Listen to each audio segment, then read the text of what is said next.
और साथियों, उत्कर्षणी online classes में एक बार आपका फिर से स्वागत है। जैसा कि आजकल हमारे परिषदीय विद्यालयों में जिलाधिकारी महोदय की पहल पर उन्नति की अर्चना कार्यक्रम चल रहा है, जिसके चौथे हफ्ते में आजकल हम लोग चल रहे हैं और इसमें एक गतिविधि है, गतिविधि 3, जिसमें हम 2D आकार के बारे में जानेंगे।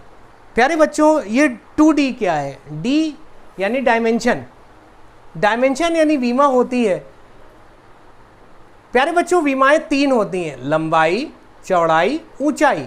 ऊंचाई को कभी कभी हम मोटाई और गहराई भी बोलते हैं।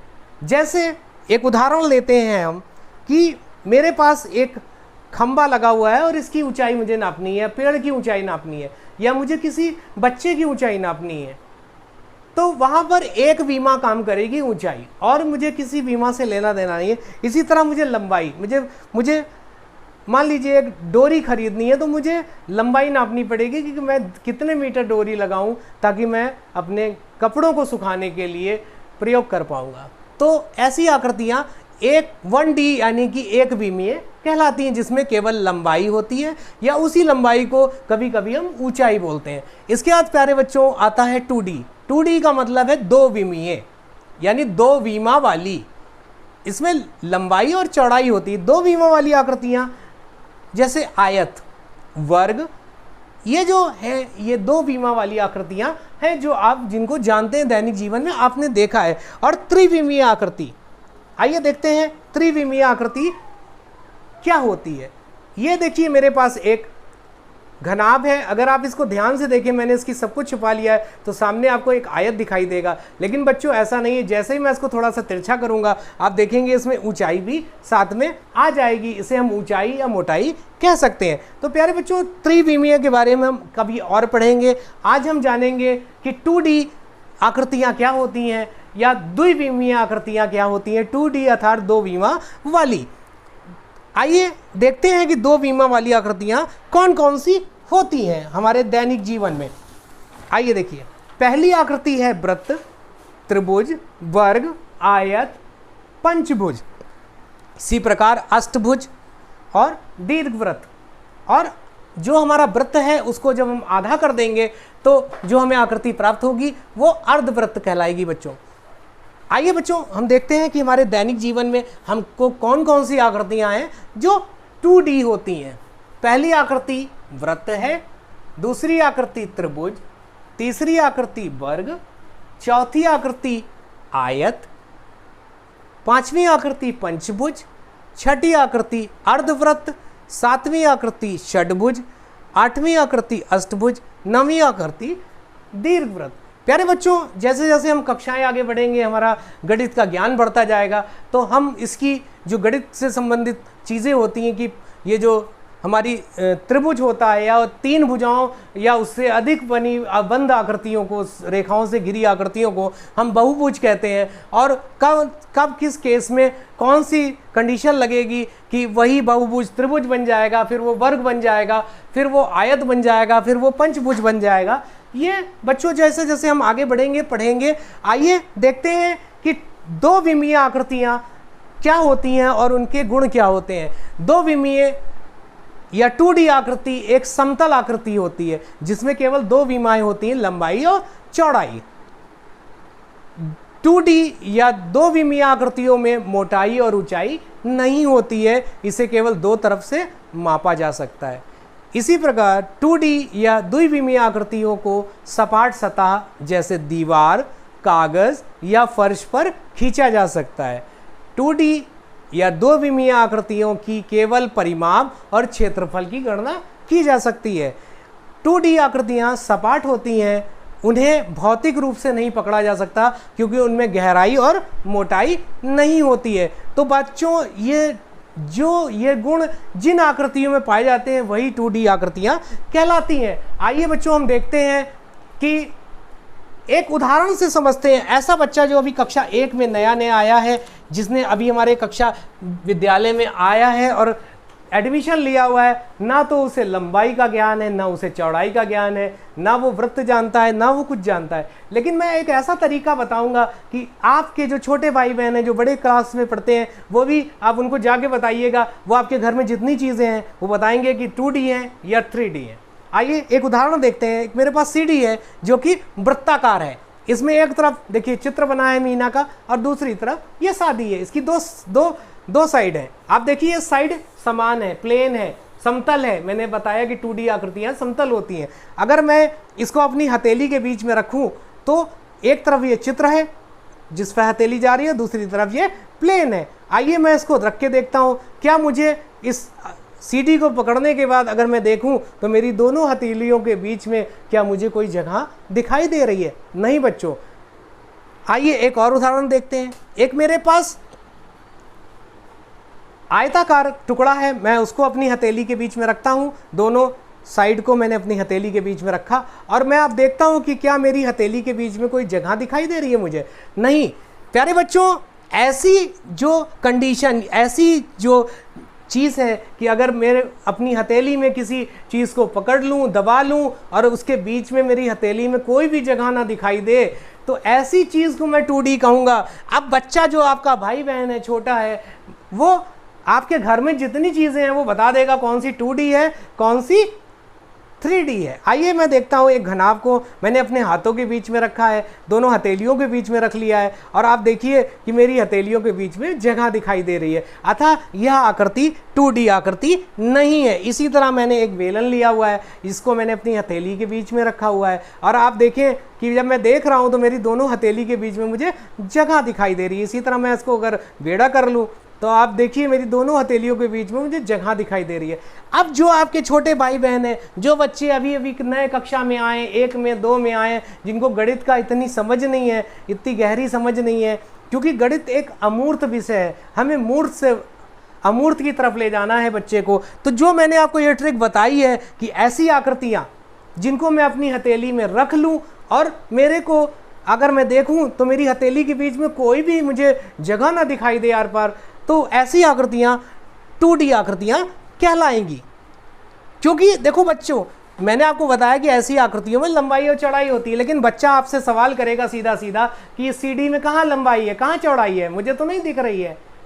तो जब मैं इस बात को नहीं साबित कर पाऊंगा तो एक व्यवहारिक रूप से मैं ये कोशिश करूंगा कि मैं ये बताने की कोशिश करूंगा कि कैसे मैं 2D को पहचानूं। और जो बात मैंने पॉइंट 5 में लिखी हुई है कि 2 विमीय आकृतियां सपाट होती हैं और उन्हें भौतिक रूप में से हम नहीं पकड़ सकते। अगर आपकी मम्मी बिंदी निकालती हैं तो आप उसे हाथ में पकड़ सकते हैं, लेकिन जब वो अपने माथे पर लगा लेंगी तो केवल आप उसे छू पाएंगे लेकिन हाथ से नहीं पकड़ पाएंगे। जैसे मैंने इस वृत्त को इस कागज़ पर चिपका दिया है और ये त्रिभुज को चिपका दिया, क्योंकि मैंने बताया कि ऐसी आकृतियों को दीवार पर, फर्श पर या कागज़ पर खींचा जा सकता है। तो अगर आप देखें तो आप उसे छू तो सकते हैं लेकिन पकड़ नहीं सकते। जैसे ही ये मैंने बेलन को पकड़ रखा है अपने हाथ में, आप इस आकृति को यूं पकड़ नहीं सकते क्योंकि ये कागज़ के ऊपर चिपकी हुई है। आइए बच्चों, हम आप देखते हैं कि दैनिक जीवन में हम कहाँ कहाँ 2D आकृतियाँ देखते हैं। सबसे पहली आकृति है वृत्त, जिसको कि मैं अंग्रेजी में सर्कल बोलता हूँ। ठीक है, इसका उदाहरण क्या है बच्चों? मैं आप लोगों के यहाँ बहुत लोग गांव में हैं, आपके यहाँ गाय होगी, खूंटे से आप गाय को बांध देते हैं और जहाँ पर आप बांधते हैं खूंटे से और रस्सी से गाय बंधी होती है तो अधिकतम जो दूरी होती है वो त्रिज्या होती है और गाय इससे ज़्यादा दूर घूम नहीं पाएगी और इस तरह से वो चलती रहेगी, घूमती रहेगी बस। तो ये जो घुमाव है, ये घुमावदार रेखा से बना हुआ वृत्त है, ये सीधी रेखा से नहीं बना हुआ है। तो यह वृत्त का उदाहरण है। इस तरह से आप समझ लीजिए कि अब ये इसकी जो वृत्त की संकल्पना है वो ये है कि केंद्र से समान दूरी पर स्थित बिंदुओं के बिंदु पथ को हम वृत्त कहते हैं। इसके जो दैनिक जीवन के उदाहरण हैं, मेरी कमीज में लगा हुआ ये बटन, आप सभी लोग कमीज पहनते हैं, उसमें बटन लगे होते हैं, पैंट में बटन लगे होते हैं। इसी तरह बिस्किट, बिंदी जो आपकी माँ लगाती है, घड़ी भी वृत्ताकार होती है, साइकिल का पहिया भी वृत्ताकार होता है बच्चों। उसके अगली आकृति है त्रिभुज।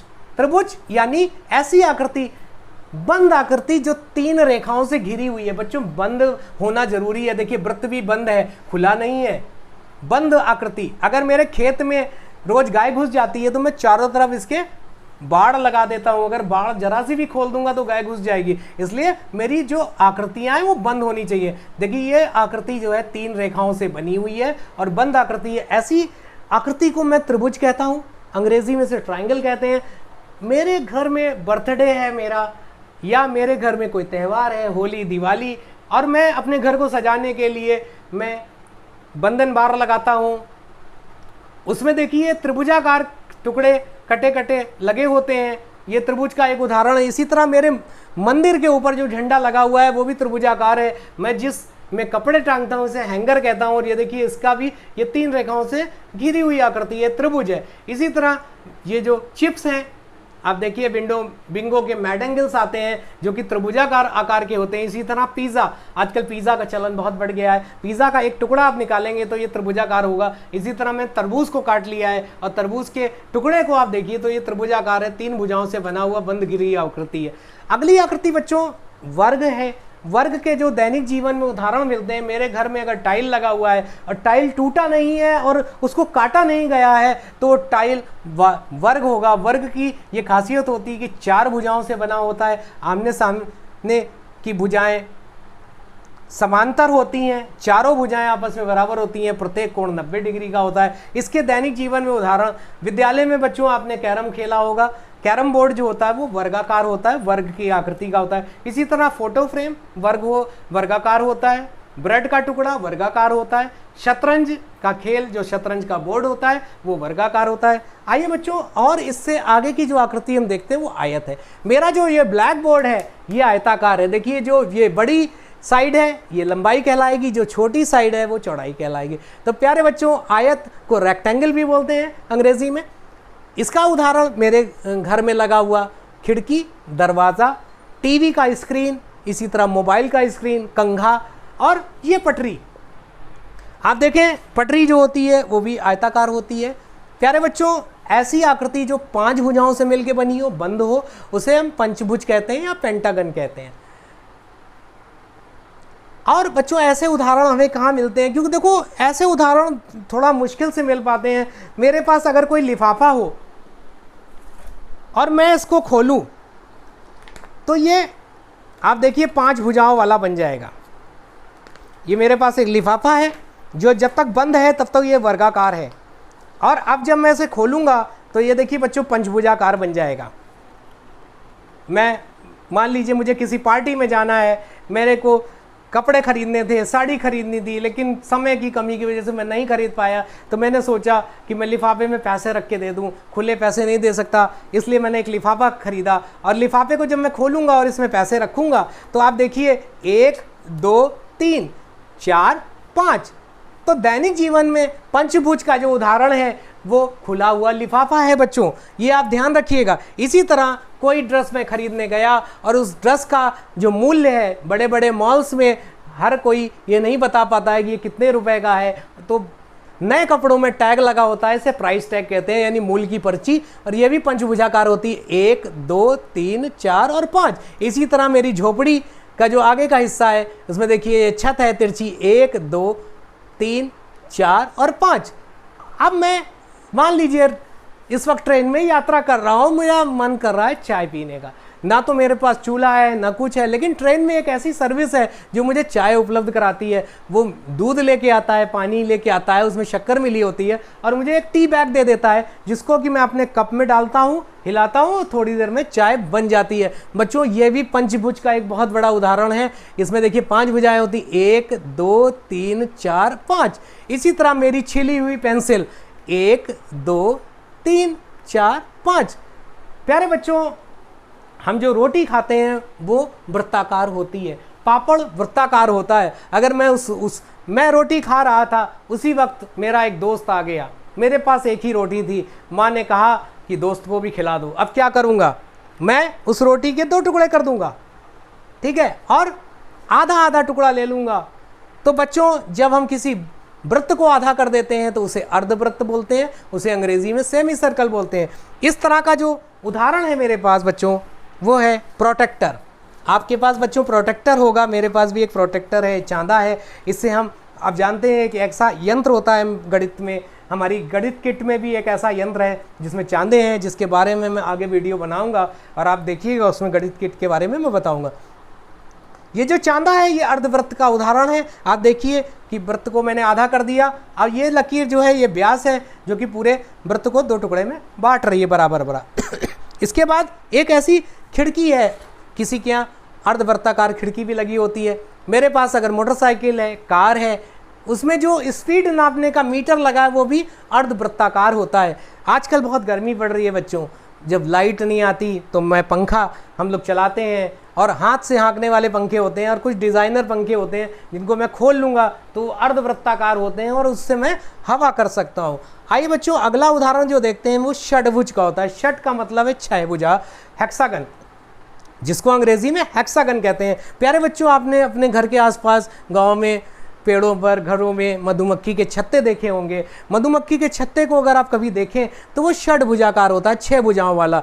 1 2 3 4 5 और 6। मधुमक्खी इसी में अपना शहद जमा करती है और जब लोग शहद निकालते हैं तो इसी को तोड़ते हैं। और अगर आप कभी इसको देखें किसी ऐसे व्यक्ति के पास जिसके पास मधुमक्खी का शहद वो बेच रहा हो, उसके पास छत्ता हो, तो उस छत्ते का आप अवलोकन करें, उसको देखें, उसका निरीक्षण करें तो आप पाएंगे ये 6 भुजाओं वाला है। कुछ घड़ियाँ भी बच्चों 6 भुजाओं वाली होती हैं, 1 2 3 4 5 6। इसी तरह एक अंगूठी डायमंड की है जिसके कि 6 कोने हैं, 1 2 3 4 5 6। अब स्क्रू आता है बच्चों, नट बोल्ट और स्क्रू कसने के लिए आता है। जैसे मेरे पास ये गोलाकार है, इसी तरह इसका जो ऊपर का भाग है तो आप देखिए षटभुजाकार है, 1 2 3 4 5 और 6। इसके बाद बच्चों अगली आकृति जो आती है वो अष्टभुज होती है, यानी 8 भुजाओं से घिरी हुई बंद आकृति को अष्टभुज बोलते हैं, जिसको अंग्रेजी में ऑक्टागन कहते हैं। आपने बच्चों ऑक्टोपस का नाम सुना होगा। ऑक्टोपस एक ऐसा जलीय जीव होता है, समुद्र में पाया जाता है, जिसकी 8 भुजाएं होती हैं। इसका उदाहरण सबसे जो बच्चों होता है वो होता है मकड़ी का जाला। अगर आप मकड़ी के जाले को देखें तो उसकी आप अगर निरीक्षण करें, उसको देखें, अवलोकन करें तो आप पाएंगे उसमें 8 भुजाएं हो, 1 2 3 4 5 6 7 और 8। जहाँ से हम चले थे वहीं वापस आए, आप देखिए 8 भुजाएं। कभी कभी सड़कों पर हमने लाल रंग का बोर्ड देखा है जिस पर स्टॉप लिखा होता है, वो भी अष्टभुजाकार होता है बच्चों। जहाँ पर ये लगा होता है हमें रुकना होता है। इसी तरह मान लीजिए फर्नीचर की दुकान ने एक शीशा लगाया है जो अष्टभुजाकार फ्रेम में लगा दिया है। यहाँ देखिए मैंने शुरू किया गणना, यहाँ से 1 2 3 4 5 6 7 8, जहाँ से चले थे वहीं पर वापस आए, कुल मिला के 8 भुजाएं। इसी तरह एक ये हार है जो कि 8 भुजाओं वाला है। इस तरह के दैनिक जीवन में बहुत से उदाहरण होंगे। मेरे पास जगह की कमी है, इसलिए मैंने जो भी मुझे जगह, मेरी इस जगह में चित्र फिट हो गए हैं वो मैंने बना लिए हैं। लेकिन ऐसा नहीं है कि जितने चित्र मैंने दिखाए उतने ही ये उदाहरण होते हैं, उससे ज़्यादा भी हो सकते हैं। इसके बाद आता है दीर्घवृत्त पर। बच्चों दीर्घवृत्त जो होता है वो आप उसे अंडाकार आकृति समझ सकते हैं, ओवल। लेकिन गणित की भाषा में ओवल कोई शब्द नहीं होता है। चलता हुआ भाषा में कह देते कि ओवल की आकृति है, अंडे की आकृति है, लेकिन उसका जो शुद्ध गणितीय रूप है वो है दीर्घवृत्त, जिसको हम अंग्रेजी में बच्चों इलिप्स कहते हैं। दीर्घवृत्त में आप देखिए चपटी आकृति है, एक ये जो बड़ा हिस्सा है, अगर आप ये लकीर जो आप खींचे गए अक्ष है, ये दीर्घ अक्ष कहलाता है, और जब आप इसको इधर से लकीर खींचेंगे तो ये लघु अक्ष कहलाएगा। प्यारे बच्चों, इसके जो उदाहरण हैं, पृथ्वी हम जानते हैं, हमने विज्ञान में पढ़ा है कि पृथ्वी सूरज का चक्कर लगाती है, अपनी धुरी पर भी घूमती है। तो जो पृथ्वी बच्चों सूरज का चक्कर लगाती है वो दीर्घवृत्त वाले पथ पर लगाती है। इसी तरह क्रिकेट आजकल बहुत ही पॉपुलर गेम है। क्रिकेट का जो मैदान होता है बच्चों वो दीर्घवृत्ताकार होता है। इसी तरह एक बढ़ई ने, एक कारपेंटर ने, एक फर्नीचर वाले ने एक शीशा बनाया है जो कि दीर्घवृत्ताकार है। इसी तरह इस पत्ती का जो आकार मैंने लिया ये भी दीर्घवृत्ताकार है।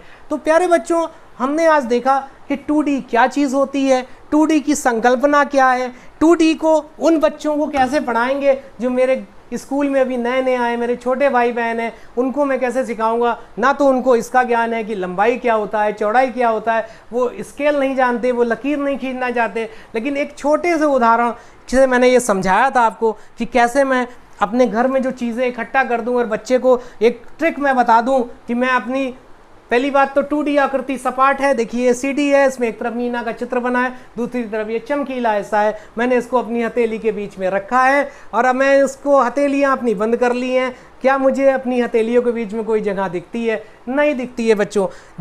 ऐसी जो आकृतियों का परीक्षण करने के बाद मेरी हथेली में मैं रख लेता हूँ, दबा लेता हूँ, और अगर उनमें बीच में जगह नहीं है तो इसका मतलब वो ज़रूर से 2D आकृति है। और आकृतियों का मैं परीक्षण करता हूँ। ये मेरे पास एक बेलन है और मैं इसे अपनी हथेली के बीच में रखता हूं। आप देखिए मेरी दोनों हथेली के बीच में आपको जगह दिखाई दे रही है। इसका मतलब ये आकृति 2D आकृति नहीं है। मेरे पास एक ये पासा है जो कि घनाभ के आकार का है।